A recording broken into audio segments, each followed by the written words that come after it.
pomedipi na inoayete, pomedipi na inoayete, metepe mambo, metepe mambo, metepe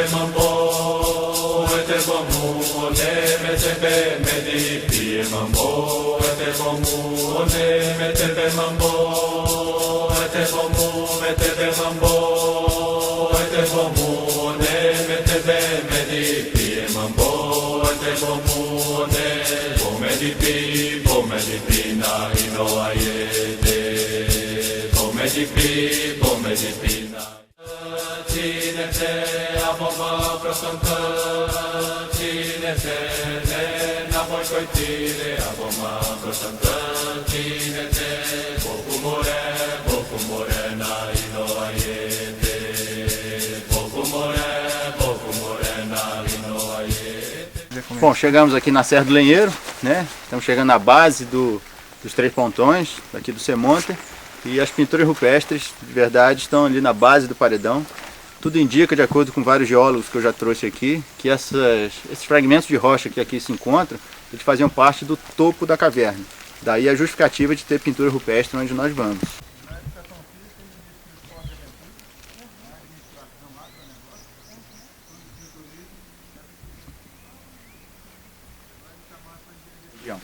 Mas a grosso modo nós temos aqui as pinturas rupestres, da esquerda para a direita, nesse painel aqui, temos primeiramente aqui as figuras zoomórficas, que representavam os animais que aqui estavam nessa época, né, vários anos atrás. Tentar fazer um paradoxo com os animais que existem hoje é um pouco surreal, porque tiveram várias mutações genéticas aí dessa época para hoje. Mais à direita ainda as figuras antropomórficas, que representavam ali o conceito de tribo, de grupo que moravam por aqui.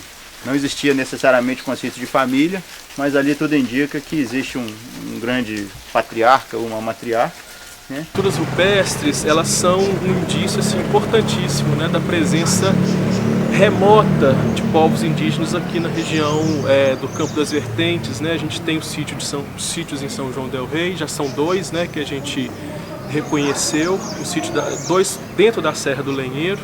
A Serra do Lenheiro, inclusive, agora vai virar um parque, né? Uma das justificativas para a criação do Parque da Serra do Lenheiro é a existência, né, desses sítios arqueológicos ali.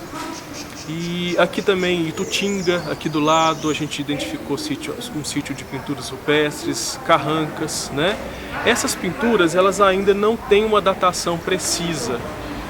Os processos de datação de pintura rupestre são muito caros, né? E eles geralmente são feitos no Brasil em sítios que têm uma representatividade maior para o estudo da arqueologia, sítios maiores, sítios que têm enterramentos, sepultamentos, né? Não é ainda o caso daqui. A gente ainda não descobriu sítios assim mais complexos aqui na região. São sítios relativamente simples e eles não foram datados ainda, né?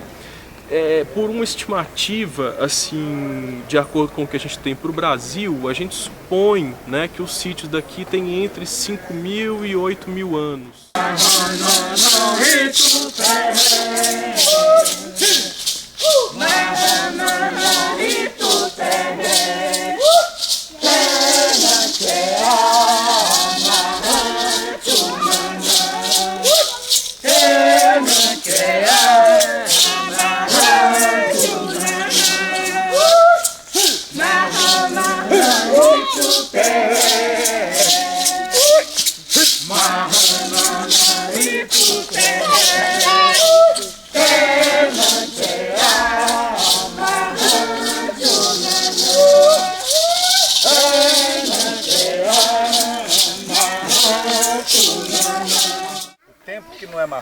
O tempo que é marcado parte a partir do contato com o Indirri, né, que é com o homem branco quando chegou em Porto Seguro, né?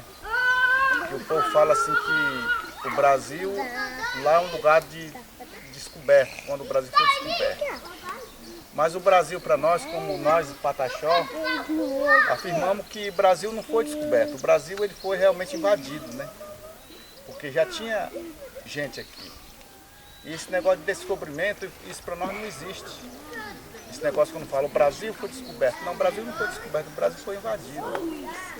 Então a partir de 1500, quando o Brasil foi invadido, foi que tem data marcada. Daí para cá, começou a marcar a nossa história. Dos Nhamichum, né, que são das coisas que são sagradas pra gente, né? A gente tem vários seres que são importantes pra gente e são sagrados, né? A gente tem o sol, a lua, né, que são nossos avós. Temos os grandes guardiões da voz, né, dos cantos. Temos os animais que levam para outros mundos, né? Então, que são as pessoas mais velhas que conhecem e vai passando esse conhecimento para a gente. Dos Nhamin da mata, né? Que são os espíritos bons da mata, da água, né? Nós fazemos uma coisa nova, por exemplo, como o senhor falou que tem os Nhamichum que são professores.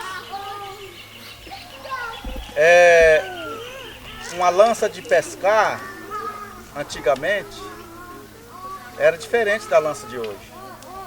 Mas o sentido, o significado, os traços, essas coisas todas, nós fazemos uma coisa nova como parte de um velho. Então é fazer, não é inventar.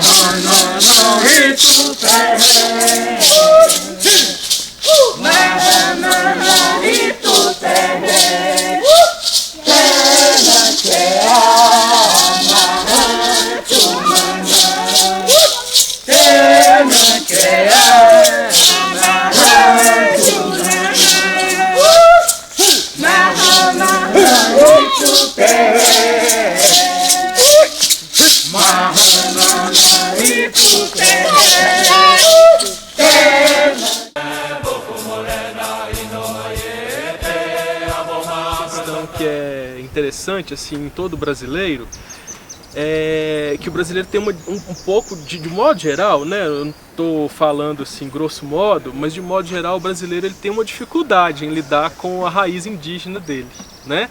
Porque isso é uma herança colonial também. No período colonial o indígena era considerado a pior espécie de gente. Aliás, às vezes ele não era considerado nem gente, né? Às vezes era quase considerado bicho, como um ser natural, como ainda hoje quando a gente pensa em índio, a gente sempre associa índio a algo natural, a algo da natureza, praticamente uma árvore, um bicho, né?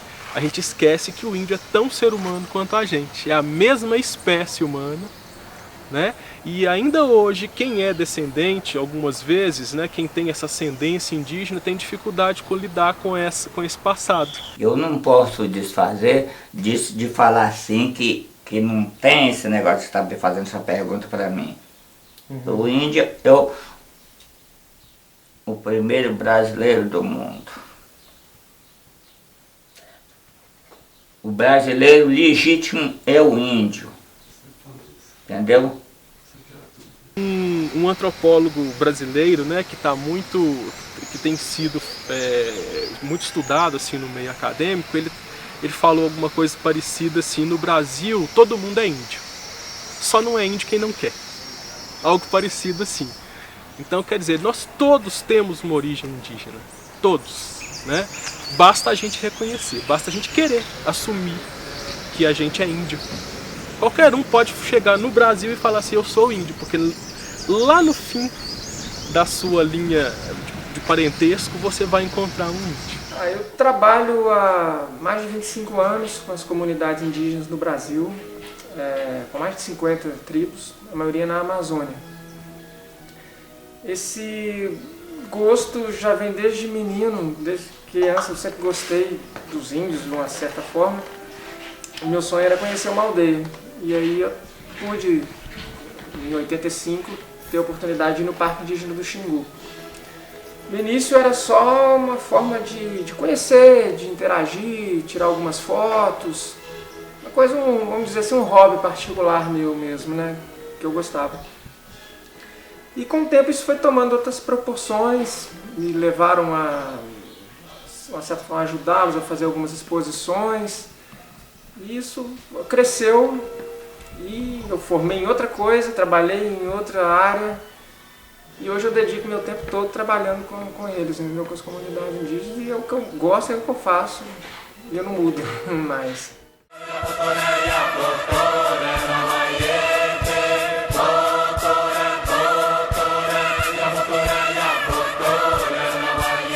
A região lá chamaria Catauá por causa de uma tribo indígena, né, que existe a tribo Catauá reconhecida assim, no período colonial, né, assim, é uma tribo que os historiadores conhecem com esse nome e tudo, e lá tem essa região com esse nome e isso, quem me informaram que a região foi batizada com esse nome exatamente por causa da tribo que existia ali, né, mas é um processo ainda de pesquisa, a gente ainda tem que investigar a região, ver o que existe de vestígio lá, né, para reconhecer se era, através, por exemplo, da pesquisa da cerâmica que a gente encontra lá, como o pessoal já falou que existe, né, a gente pode analisar essa cerâmica e tentar identificar se é uma cerâmica indígena ou, por exemplo, se é uma cerâmica até quilombola, porque ali também era uma região de negros, né?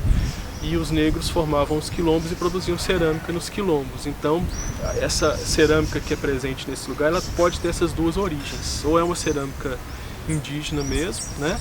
Como inclusive até eu acho que é, porque eu já vi alguns fragmentos dessa cerâmica e pelas características dá pra gente inferir algumas questões, né? Dá pra gente levantar algumas ideias, assim. E pelo que eu vi lá, desses vestígios, parece ser uma cerâmica indígena.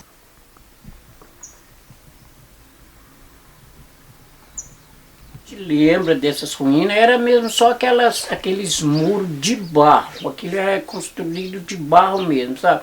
E era bastante, isso não está longe aqui não. Já andou, inclusive o proprietário lá do terreno hoje, esse negócio de estar usando só máquina para mexer com o terreno, destruiu bastante. E em volta daquilo aqui a gente achava esses pedaços de cerâmica. A ruína que a gente encontra aqui é assim isso vai acabando, né? Mas era autônomo. Era autônomo.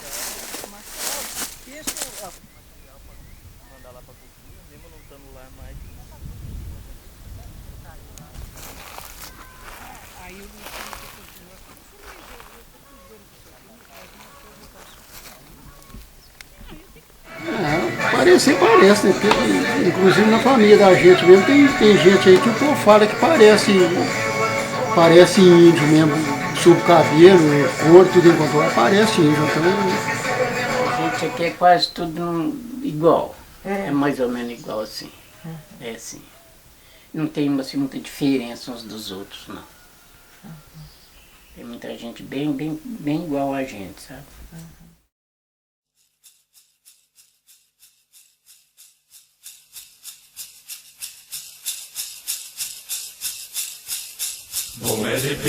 Bomedipi, na inoaiete, bomedipi, E eu, todo lugar que eu chegava, eu tinha que pegar eu não tinha documento, né?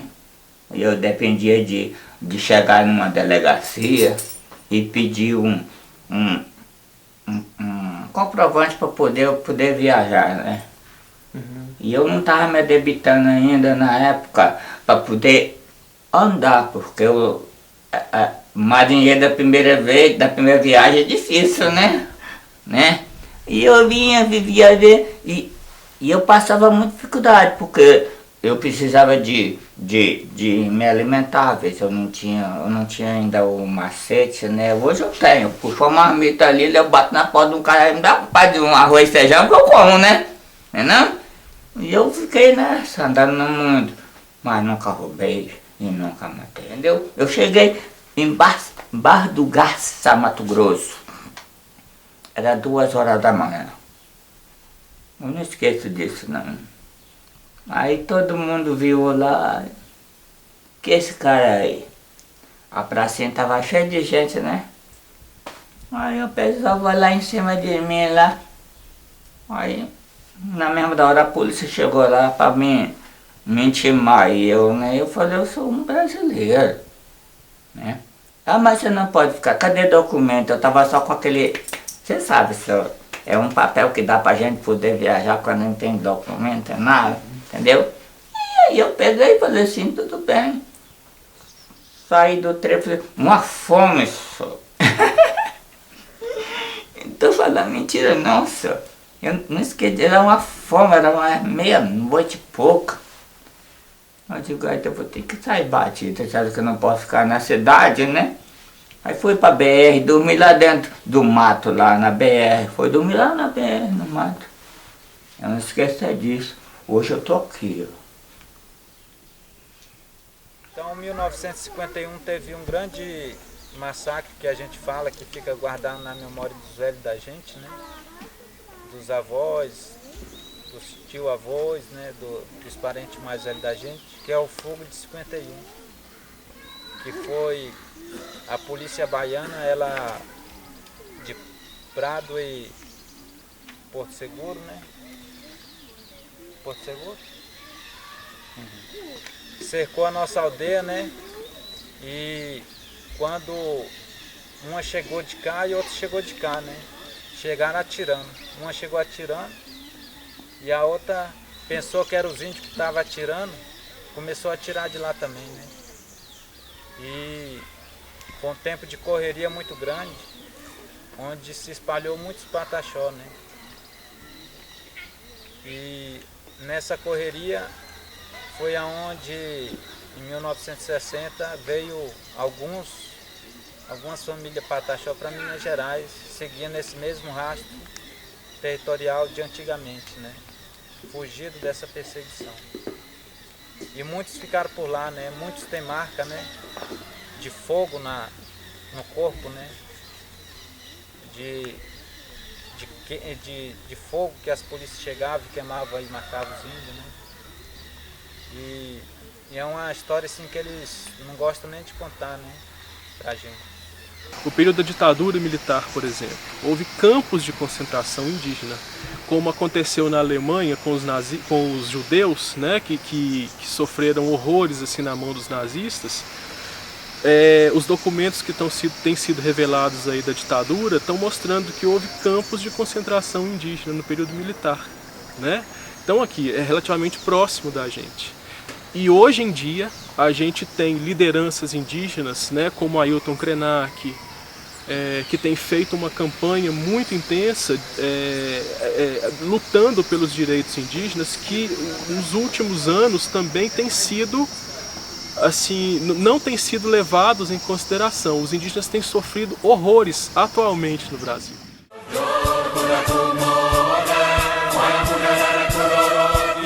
O que a nossa sociedade ainda hoje pode aprender com as sociedades indígenas? A gente tem no Brasil e no mundo afora uma crise hídrica, por exemplo, uma crise de abastecimento de água, né? Uma crise de devastação ambiental, uma coisa horrorosa. Assim. As reservas indígenas são os lugares onde mais se preserva a água, onde mais se preserva a natureza, as árvores, né? Enquanto tiver um pedaço de árvore, enquanto tiver índio na terra, o branco, o indiri, ainda vive. Mas no dia que eles acabar de matar o último índio, também terra também acaba, tudo acaba na natureza. Porque nós vivemos com a natureza. Então hoje nós vemos a agressão que o indiri, que o branco está fazendo, né? Sobre as terras indígenas, né? Que está matando nossos parentes por causa do chão que os velhos deles estão enterrados, que o filho dele nasceu, né? Então a gente está, nosso povo está sofrendo, mas enquanto tiver um pedaço de chão para o índio viver, haverá vida. Haverá, mesmo que seja de uma forma desequilibrada, mas a natureza ainda vive, né?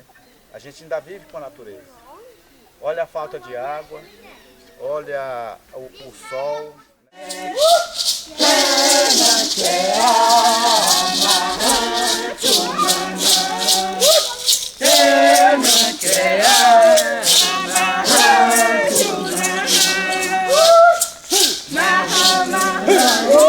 Hey!